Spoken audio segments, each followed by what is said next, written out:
Hello. कितने बाहर हो गई कब से?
हेलो।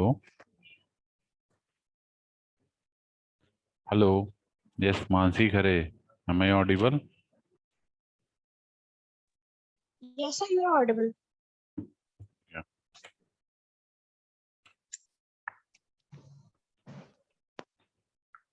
ओके, सो ट्यूटोरियल में हम लोग कुछ क्वेश्चंस डिस्कस कर रहे थे लास्ट टर्म पे। ठीक है। बाकी जो रेस्ट क्वेश्चंस हैं वो डिस्कस कर लेते हैं, जो बचे हुए कुछ क्वेश्चंस थे तो। जी, तो I am just going to share you the tutorial.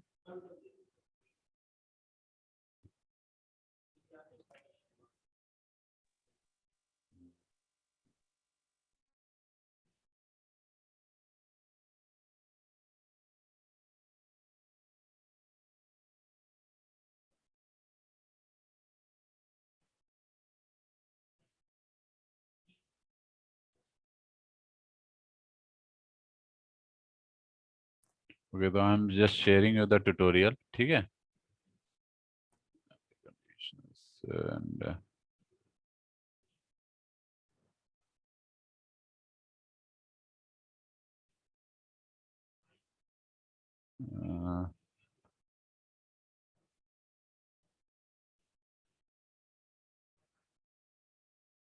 okay, so if you see, this tutorial is sharing to all of you, दिख रहा है सभी को? Um, तो we have discussed till question number 8। ठीक है।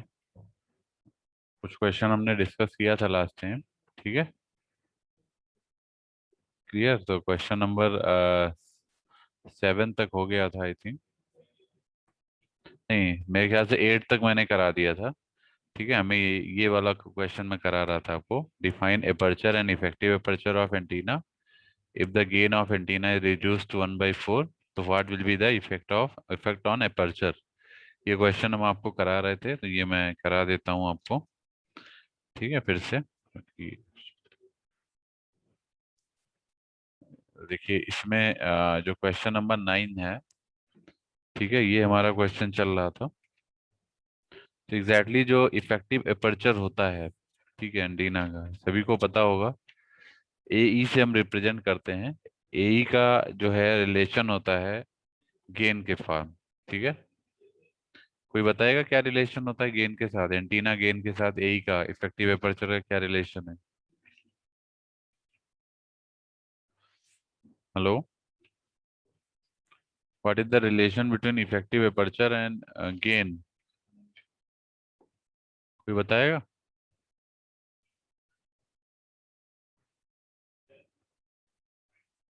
देखिए, इफेक्टिव एपर्चर जो होता है lambda square upon 4 pi, basically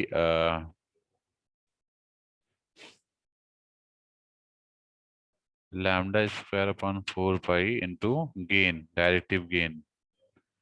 ठीक है। तो इफ वी हैव AE1 ले लीजिए, क्योंकि इन्होंने कहा है कि if the gain of antenna is reduced to 1/4, तो पहले हम मान के चलते हैं, पहले हमारे पास जो गेन है, ठीक है, गेन हमारा पहले GD ही था, तो ये हो जाएगा λ²/4 पाई इंटू GD। अब उन्होंने कहा है, अब सेकेंड टाइम में हमारा गेन रिड्यूस हो जा रहा है, तो गेन रिड्यूस होने का इफेक्टिव अपर्चर आपका AE2 हो गया, और गेन आपका रिड्यूस हो गया कितने से, 1/4 से, तो GD से 1/4 रिड्यूस हो गया, ठीक है। तो बोल रहे हैं what will be the effect on aperture, aperture पे क्या इफेक्ट पड़ेगा। तो देखिए दोनों को डिवाइड कर दीजिए, AE2 को AE1 से डिवाइड कर दीजिए। If you divide these two terms, it's AE2 by AE1. So you will get what? λ²/4 pi into GD/4 upon, ठीक है, upon what? λ²/4 pi into GD, ठीक है। तो GD से GD कैंसिल हो जाएगा, इससे ये कैंसिल हो जाएगा, ठीक है। तो क्या मिलेगा, ये हो जाएगा 1/4 अपॉन, ये पूरा कैंसिल ही हो गया है, ठीक है, तो ये नीचे 1 हो गया, तो एग्जैक्टली ये मिलेगा आपको 1/4। तो कहने का मतलब AE2 बाई AE1 आ गया 1/4, means AE2 is equal to हो जाएगा 1/4 ऑफ AE1, 1/4 ऑफ AE1।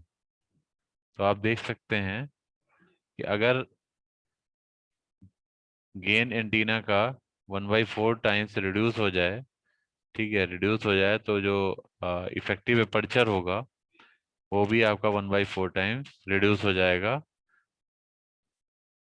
ठीक है, अपनी पुरानी ओल्ड वैल्यू से, ठीक है, जो भी इसकी वैल्यू पुरानी मतलब पहले की वैल्यू होगी, ठीक है। तो उसकी ये चीज आपको देखना है, तो यही चीज आपको देखना है कि 1/4 टाइम आपका इफेक्टिव अपर्चर भी रिड्यूस हो गया, ठीक है, अपनी ओरिजिनल वैल्यू का, जब आपका गेन 1/4 टाइम रिड्यूस हो गया, ठीक है। क्लियर, क्लियर है सभी को।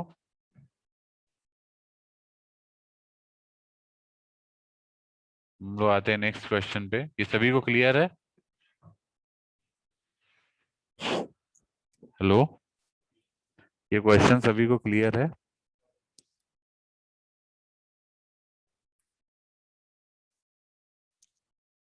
बताइए बेटा।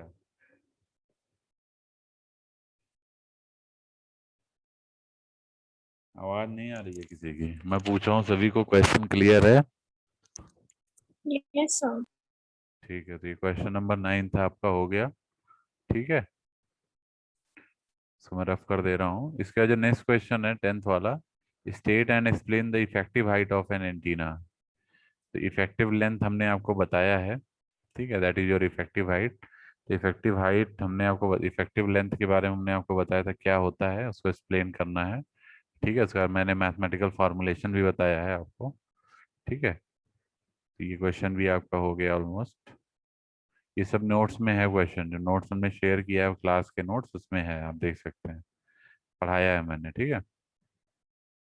इसका क्वेश्चन नंबर 11 है, calculate effective aperture of antenna operating at wavelength of 5 metres and directivity of 75। ये कैसे करेंगे बताइए, इसको कौन बताएगा? Who will tell? Question number 11। Hmm, ये आवाज ही नहीं आ रही है। क्वेश्चन नंबर 11 देखिए, calculate the effective aperture of antenna operating at wavelength of 5 metres and directivity of 75। तो देखिए डायरेक्टिविटी आपको 75 दिया है, इसका मतलब आपका क्या है, ये मैक्सिमम डायरेक्टिव गेन है, दिस इज 75, ये आपको गिवन है, ठीक है। वेवलेंथ 5 मीटर है, तो मतलब लैम्डा आपका 5 मीटर है। तो आपसे पूछा क्या गया है, आपको निकालना है इफेक्टिव अपर्चर ऑफ एंटीना। तो इफेक्टिव अपर्चर सिंपली आप कैसे निकालेंगे, λ² upon 4 pi into GD max, यही तो बताया था मैंने formula. Lambda square by 4 pi into G D max, ठीक। और जी डी मैक्स आपका डायरेक्टिविटी है जो कि आपको डायरेक्टली 75 गिवन है, तो आप यहाँ रख दीजिएगा, ठीक है। तो ये हो जाएगा lambda square upon 4 pi into 75, और लैम्डा की वैल्यू 5 दिया है, तो 5 स्क्वायर हो जाएगा, 5 स्क्वायर अपॉन 4 पाई इंटू 75, ठीक है। तो ये आ जाएगा 25 अपॉन 4 पाई इंटू 75। इसको सॉल्व कर लीजिए, आंसर आ जाएगा, मीटर स्क्वायर यूनिट हो जाएगी, ठीक है, सिंपली। ये आपका क्वेश्चन नंबर 11th हो गया। 12th है, derive the relation between antenna aperture and antenna directivity. ये हम क्लास में कराए हैं, ए और डी के बीच का जो रिलेशन है ये हम क्लास में कराए हैं, डायरेक्टिविटी और अपर्चर के बीच में, ठीक है। ये आपका क्लास में हो चुका है। नेक्स्ट क्वेश्चन है 13, derive the Friis transmission formula for radio communication link. ये हम करा चुके हैं, फ्रिस ट्रांसमिशन रिलेशन हमने आपको डिराइव कराया है, ये आपको पता है, ये 2 लेक्चर पहले ही कराया था। फ्रिस ट्रांसमिशन फार्मूला, ठीक है, Friis equation for radio communication link, तो ये हम करा चुके हैं, ठीक है। इसके बाद जो नेक्स्ट क्वेश्चन है, describe the term field from oscillating dipole. ये भी हम करा चुके हैं। फील्ड फ्रॉम ऑक्सीलेटिंग डाइपोल होता क्या है, ठीक है, ये भी क्वेश्चन आपका हो गया है। उसका नेक्स्ट क्वेश्चन देखिए, question number 15, right A short note on antenna terminal impedance and antenna temperature. ये भी करा चुके हैं, बताए थे हम आपको कि क्या होता है एंटीना टर्मिनल इम्पीडेंस और एंटीना इम्पीडेंस, ये दोनों हम बता चुके हैं आपको। एंटीना टर्मिनल इम्पीडेंस और टेम्परेचर क्या होता है, दोनों बताया था। 16th है, derive the expression for signal to noise ratio in radio communication, ठीक है। चलिए, चाय चाय चाय। Derive the expression for signal to noise ratio in radio communication, ठीक है। तो ये कुछ क्वेश्चंस हैं आपके जो आपको करने थे, जो हमने बताया भी था आप लोगों को करना है, ठीक है। तो I think most of the students have done this, कर लिया होगा बहुत सारे बच्चों ने, काफी क्वेश्चन कर लिया बेटा, ज्यादातर ने।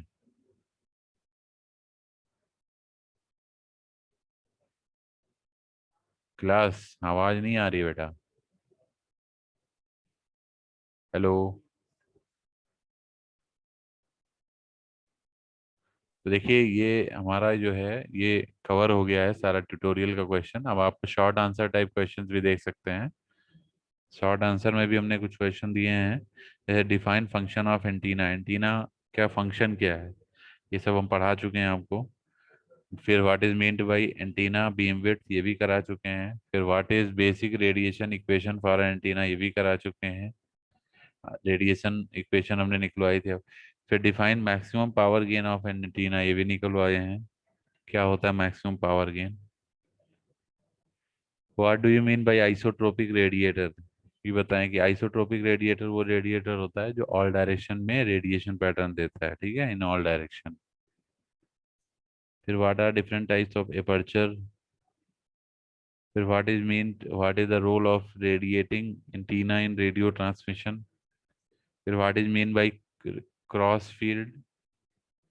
Define signal to noise ratio and then define antenna radiation resistance, ठीक है। ये कुछ क्वेश्चंस हैं, शॉर्ट आंसर टाइप क्वेश्चंस हैं, ठीक है। तो मोस्ट आई थिंक मोस्टली बच्चों ने इसको अटेम्प्ट किया होगा। अब हम कुछ क्वेश्चन दे रहे हैं जो आप लोगों को करने हैं इसके अलावा, क्योंकि ट्यूट 4 अभी हम डिस्कस नहीं कर सकते क्योंकि अभी हमने शुरू किया है ट्यूट 4 कराना, ठीक है। ट्यूट 4 कह रहे हैं, अभी यूनिट 4 शुरू करी है, तो जब थोड़ा पढ़ा देंगे उसको भी तो उससे भी क्वेश्चन होने लगेंगे, ठीक है। फिलहाल अभी मैं कुछ क्वेश्चन आपको दे रहा हूँ, उसको करिए।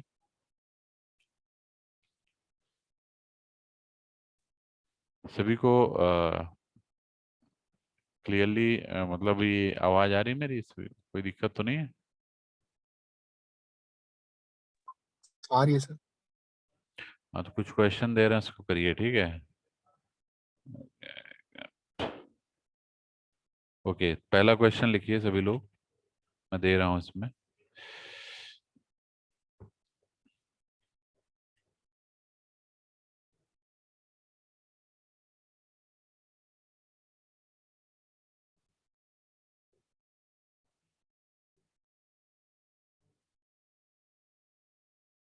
एक क्वेश्चन लिखिए, बता रहे हैं।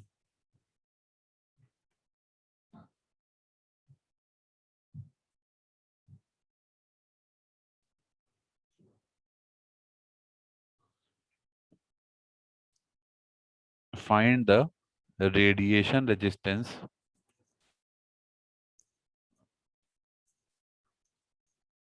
क्वेश्चन लिख रहा हूं मैं, ठीक है।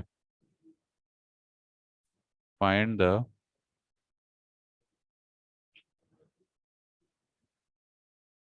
Radiation resistance of A Hertzian dipole of length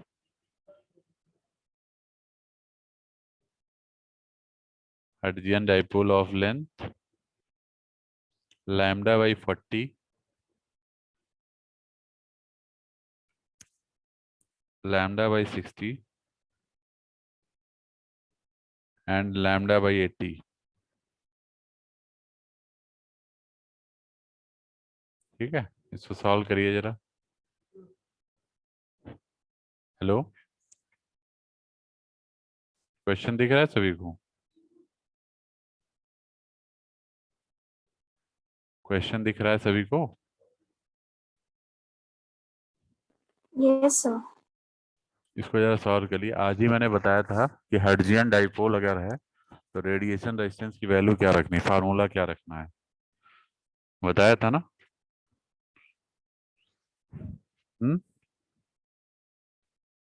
different different length के डाइपोल हैं, जैसे लैम्डा बाई 40 लेंथ का है, लैम्डा बाई 60 लेंथ का है, और लैम्डा बाई 80 लेंथ का डाइपोल है।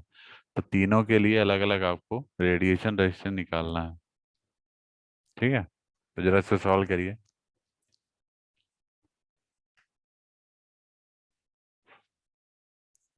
कैसे होगा ये?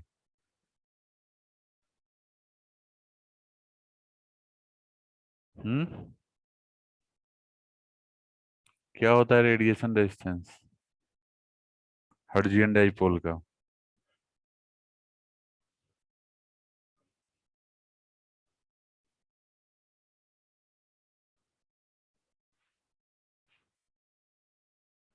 हेलो,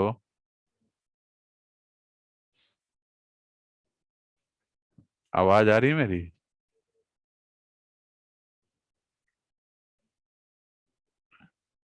ये सब डीएल लेंथ आपको दी हुई है, जितनी भी है सब डिफरेंशियल लेंथ है। जैसे डीएल आपको दिया हुआ है लैम्डा बाई 40, फिर डीएल दिया हुआ है, इसको डीएल 1 लिख लीजिए, इसको डीएल 2 लिख लीजिए, ये लैम्डा बाई 60 है। डीएल 3 देख लीजिए, लैम्डा बाई 80 है। ठीक है, डिफरेंट डिफरेंट डीएल्स हैं। ठीक है, तो कहने का मतलब रेडिएशन रेजिस्टेंस कैसे निकालेंगे? क्या होता है रेडिएशन रेजिस्टेंस हर्ट्जियन डाइपोल के लिए?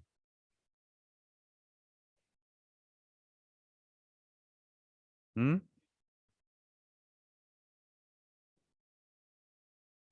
हेलो। तो बेटा आज ही पढ़ाया है अभी, सब फार्मूले हमने आज दोबारा बताए हैं आपको एक बार। क्या बताया था?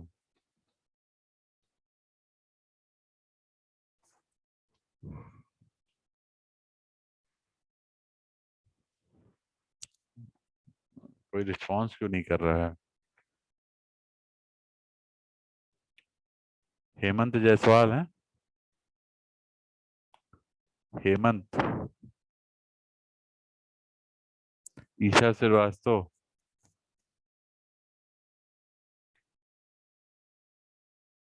कृतिका त्रिपाठी,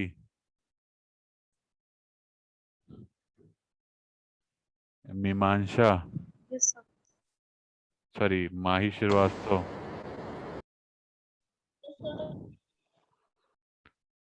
मैं ये पूछ रहा हूँ, मैंने आज रेडिएशन रेजिस्टेंस का फॉर्मूला बताया था आप लोग को हर्ट्जियन डाइपोल के लिए। ये हर्ट्जियन डाइपोल मेंशन है ना, कि रेडिएशन रेजिस्टेंस आपको इस डाइपोल एंटीना के लिए फाइंड करना है, जिसकी लेंथ जो है गिवन है आपको, lambda by 40, lambda by 60, lambda by 80। तो मेरा क्वेश्चन ये है कि हर्ट्जियन डाइपोल में रेडिएशन रेजिस्टेंस का क्या फॉर्मूला हमने बताया था, भूल गए?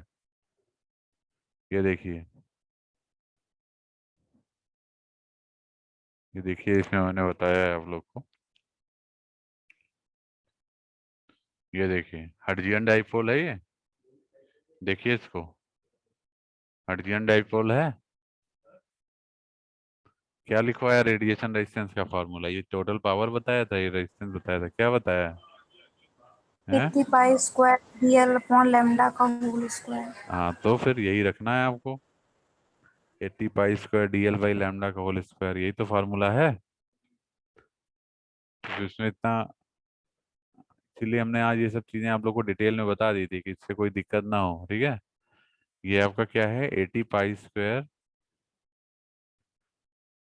DL बाई लैम्डा का होल स्क्वायर। अब यहाँ पे आपको लैम्डा जो है अलग अलग, सॉरी DL जो है अलग अलग वैल्यू के लिए आपको रखना है। DL1 रख के पहले निकालिए कि आर रेजिस्टेंस, रेडिएशन रेजिस्टेंस क्या आ रहा है, फिर DL2 के लिए, फिर DL3 के लिए।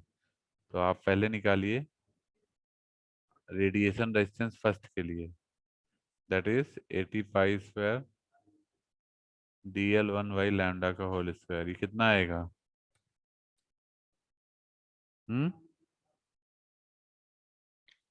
DL1 की वैल्यू कितनी है? लैम्डा बाई 40 है, यहाँ रख दीजिए लैम्डा बाई 40। नीचे भी लैम्डा है, स्क्वायर कर दीजिए, तो लैम्डा से लैम्डा कैंसिल हो जाएगा। तो कितना बचेगा ये? 80 पाई स्क्वायर इंटू 1/1600, यही बचेगा। तो ये आ जाएगा पाई स्क्वायर बाई 20। इसको सॉल्व करेंगे तो क्या रिजल्ट मिलेगा? Pi square by 20 will give you the result 0.493 ओम। तो ये आपका रेडिएशन रेजिस्टेंस फर्स्ट आ गया, your first answer. Similarly you will find the second answer. Second बताइए कितना आएगा?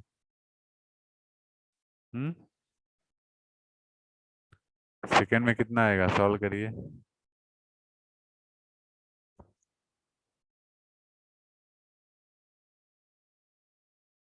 कृतिका, लैम्डा बाई 60 के लिए सॉल्व करिए, कितना आएगा? कृतिका आंसर बताइए।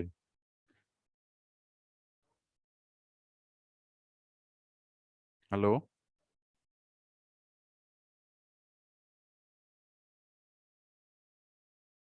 हेलो। जो बच्चे रिस्पॉन्स नहीं करेंगे उनको हम एब्सेंट कर देंगे।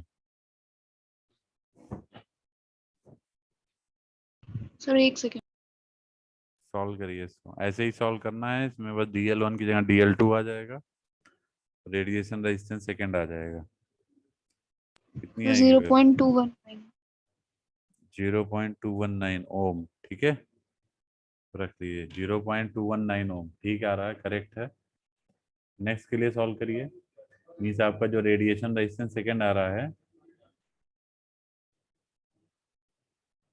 Radiation resistance second, that is again 80 pi square DL2 by lambda का होल स्क्वायर, ठीक है। तो ये हो जाएगा 80 पाई स्क्वायर DL2 की जगह आप रख देंगे लैम्डा बाई 60 अपॉन लैम्डा का होल स्क्वायर। ये कैंसिल हो गया, इसको सॉल्व करेंगे तो आपको मिल जाएगा 0.219 ओम, ठीक है।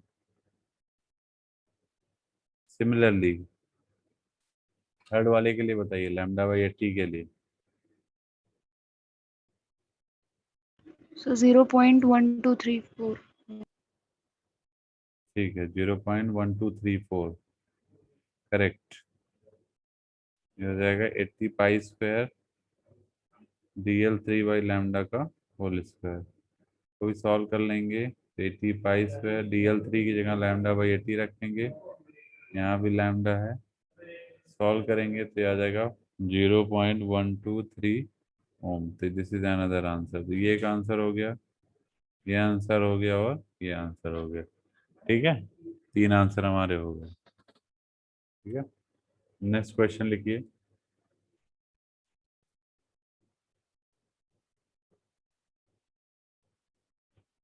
नेक्स्ट क्वेश्चन लिखिए जो बता रहे हैं।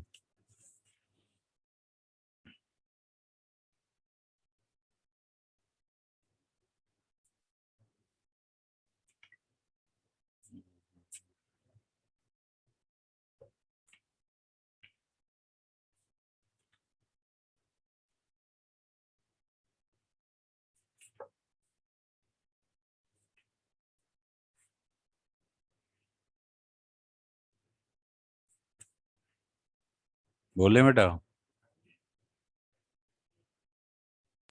Yes, sir.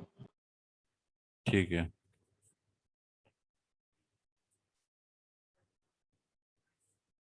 एक क्वेश्चन है, find the directivity of half wave dipole. Find the directivity of half wave dipole. Half wave dipole आज हमने आपको बताया था। Find the directivity of half wave dipole.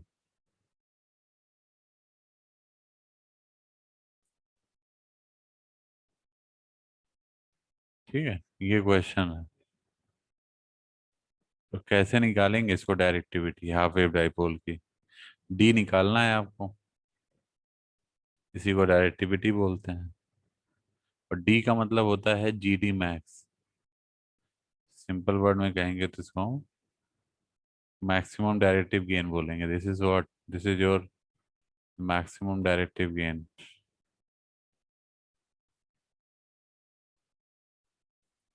Maximum directive gain.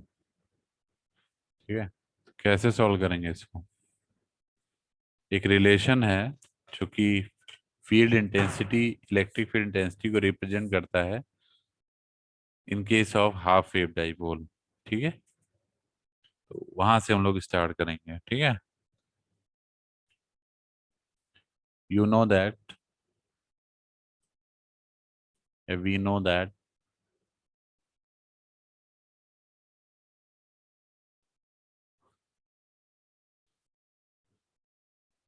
the magnitude of electric field for radiation field is the magnitude of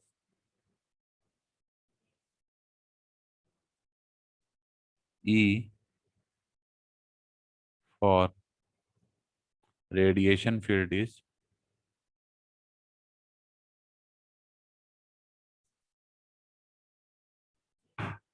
radiation field is, क्या होता है radiation field?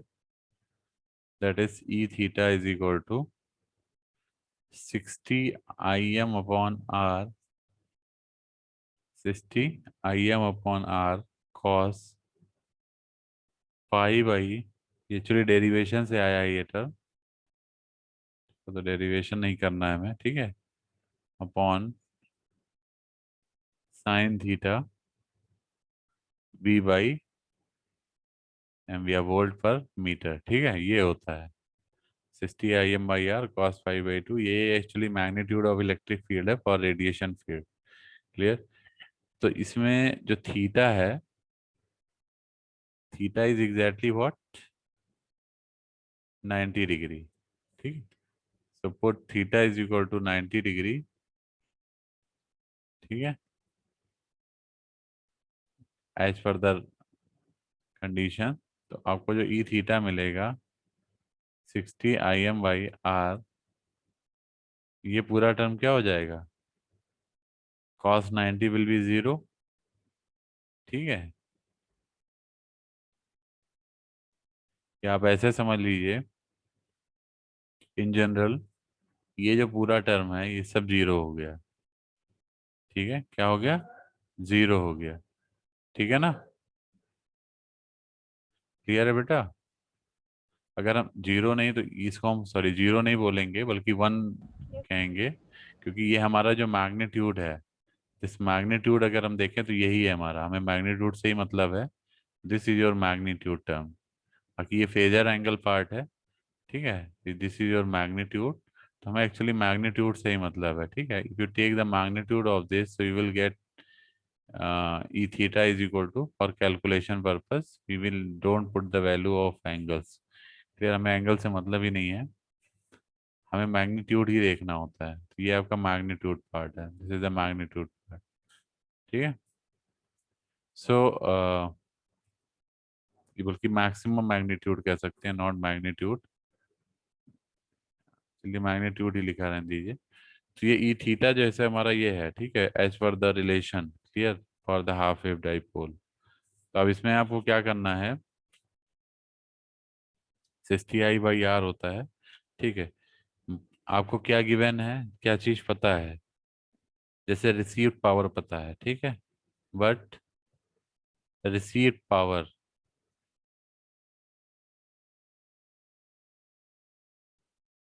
That is PR, या radiated power भी कह सकते हैं इसको। वो हमारा हाफ वेव डाइपोल में कितना होता है, 73 × I RMS²। 73 × I RMS², या आई इफेक्टिव स्क्वायर भी लिख सकते हैं, ये हमारा होता है, ठीक है। ये हम बता चुके हैं आपको, ठीक। अब यहाँ पे PR को हम 1 कर देंगे, क्योंकि हमें गेन मैक्सिमम तभी मिलेगा जब रिसीव पावर मैक्सिमम होगी, ठीक है।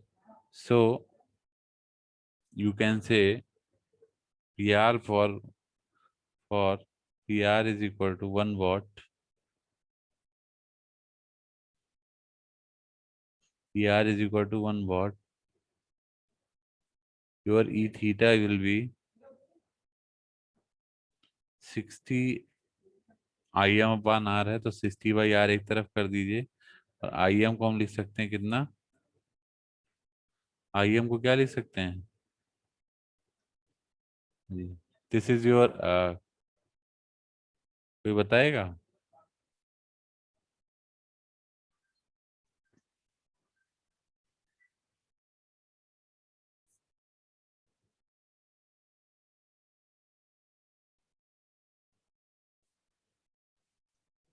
हेलो,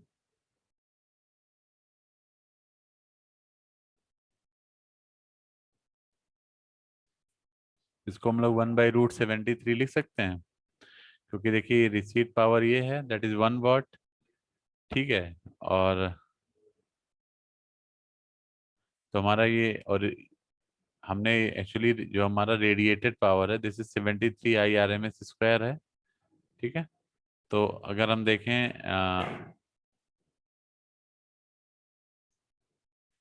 हमने ले लिया कि अगर हमारा PR 1 वाट है, ठीक है, तो उस केस में अगर PR 1 वाट है, तो हमें जो यहाँ से IRMS की वैल्यू मिलेगी, वो क्या मिलेगी, 1/73 मिलेगी, अंडर रूट में।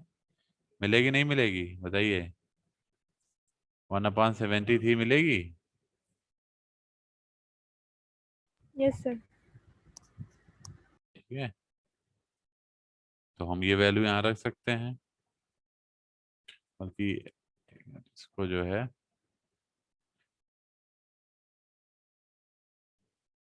ये आपका I² गिवन है, ठीक है, 73 I² वाट, ठीक। तो हमारा कहने का मतलब ये है कि अगर हम इस IM की वैल्यू रख दें, तो IM की वैल्यू हमें क्या मिलेगी यहाँ से, PR/73, PR को हमने 1 लिया, तो 1/73, और स्क्वायर हटेगा तो यहाँ अंडर रूट आ जाएगा, ठीक है। तो this will be the value of E max या E थीटा, ठीक है। ये किसकी वैल्यू मिल रही है, मैक्सिमम वैल्यू है, this is your maximum value, ठीक है।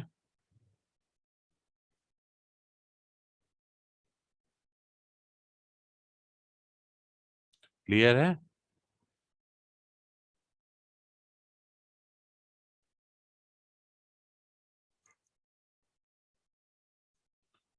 जब हमारे पास E आ गया, तो अब हमारे लिए कोई दिक्कत नहीं है। So GD max, maximum value of directive gain क्या हो जाएगा, 4 pi into RI means radiation intensity upon PR receive power, ठीक है। तो ये हो जाएगा 4 पाई RI, क्योंकि रिसीट पावर आपने 1 लिया हुआ है, P R is equal to 1 पर एज्यूम करके आप चल रहे हैं, ठीक है। तो ये आपको मिल जाएगा 4 पाई, आर आई की वैल्यू क्या रखेंगे, R I is R square E square by eta naught, this is your radiation intensity, ठीक है, in terms of eta. Clear?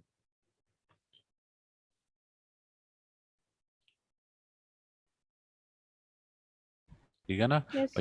यहाँ पे जो आर आर आई है बेसिकली ये क्या, R square E square by E term, ठीक है।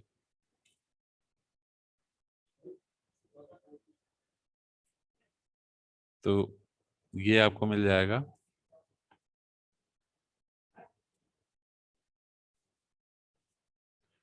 4 pi into R square upon eta naught into 60 square by R square into 1/73, ठीक है। तो सॉल्व करेंगे आप तो आपको मिलेगा 4 पाई इंटू आर की वैल्यू क्या हो जाएगी, आर इज योर 60, तो 60 इंटू 60 अपॉन 120 पाई, ये डिफाइंड वैल्यूज हैं, ठीक है ना। आर की वैल्यू हो गया ये ईटा नॉट, ये 120 पाई ही रखना है आपको, डिफाइंड वैल्यूज हैं, ठीक है। For half wave dipole that is one, ये जो हमारा पूरा आ जाएगा 1/73 ये, ठीक है। आर स्क्वायर से आर स्क्वायर तो आपका कैंसिल ही हो गया था, 60 स्क्वायर का 60 इंटू 60 लिख दिया, 1/73, ईटा नॉट की वैल्यू 120 पाई हो गया, आपको रिजल्ट मिल जाएगा ये 1.644, 1.644, दिस इज योर आंसर, ठीक है। तो जो मैक्सिमम डायरेक्टिव गेन होगा जिसको हम डायरेक्टिविटी भी बोलते हैं वो कितना होगा, 1.644, ठीक है, for half wave dipole antenna. तो इस तरह से हम क्वेश्चन सॉल्व करेंगे हाफ वेव डाइपोल एंटीना के लिए, ठीक है। इसका जो नेक्स्ट क्वेश्चन है दैट इज, ये आप ही लोग करके हमको बताएंगे।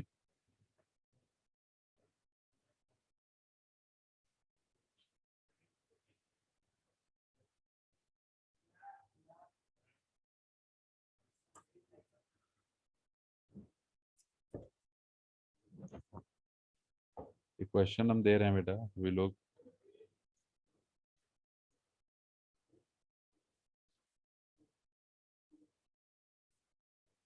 लिखिए, क्वेश्चन लिखिए सभी लोग, बोले बेटा। Yes sir. क्वेश्चन हम बोल रहे हैं, इसको आप ही लोग को सॉल्व करना है, ठीक है। तो ये जो हमने अभी हाफ डाइपोल के लिए निकलवाया है आपको डायरेक्टिविटी, ये बहुत बार पेपर में पूछा गया है, find the directivity of A half wave dipole. तो डायरेक्टिविटी हमने बता दिया आपको, दैट इज 1.644, इस तरह से निकालना है आपको, ठीक है। This is your method to find directivity, clear, ये ध्यान रखिएगा। अब अगला जो क्वेश्चन है,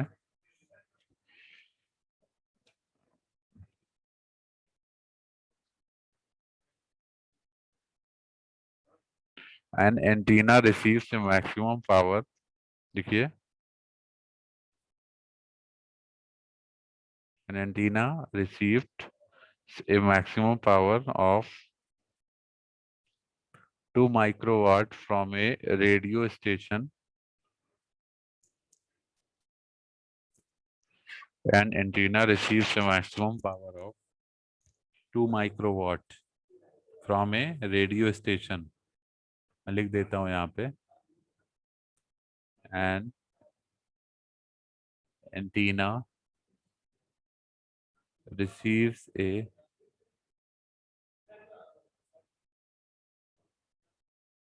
maximum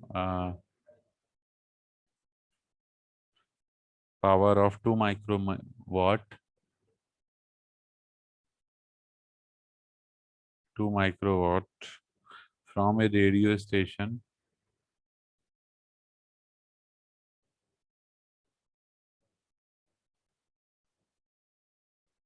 full stop. Clear?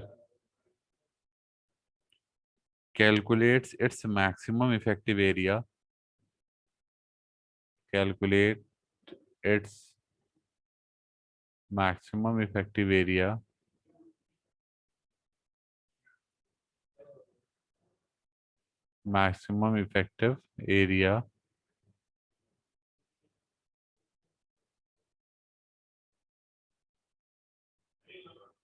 if the antenna is located in the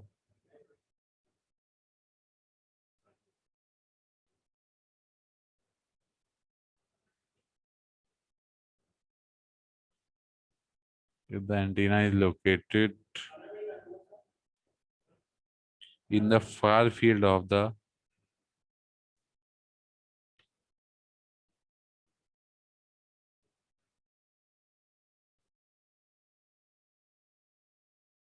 station, far field of station, where average field intensity is equal to 50 millivolt per meter.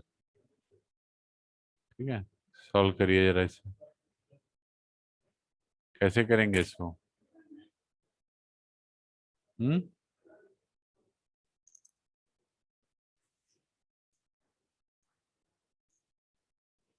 कैसे करेंगे इसको,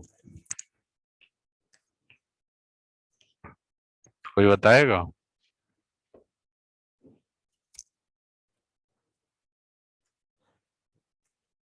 देखिए जो मैक्सिमम पावर रिसीव हो रही है या रिसीव हो रही है दैट इज 2 माइक्रोवाट। तो सोल्यूशन की बात करें,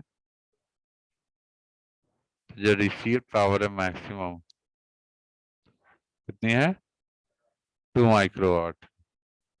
क्वेश्चन में गिवन है ये, ठीक है, ये देखिए 2 माइक्रोवाट गिवन है क्वेश्चन में, ठीक है।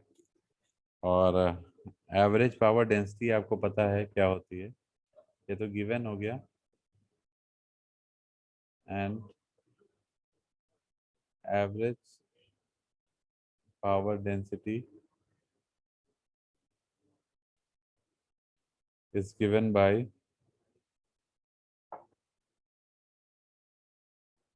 एवरेज पावर डेंसिटी हमारा क्या होता है, that is P average is equal to 1/2 E square by eta naught, ठीक है। 1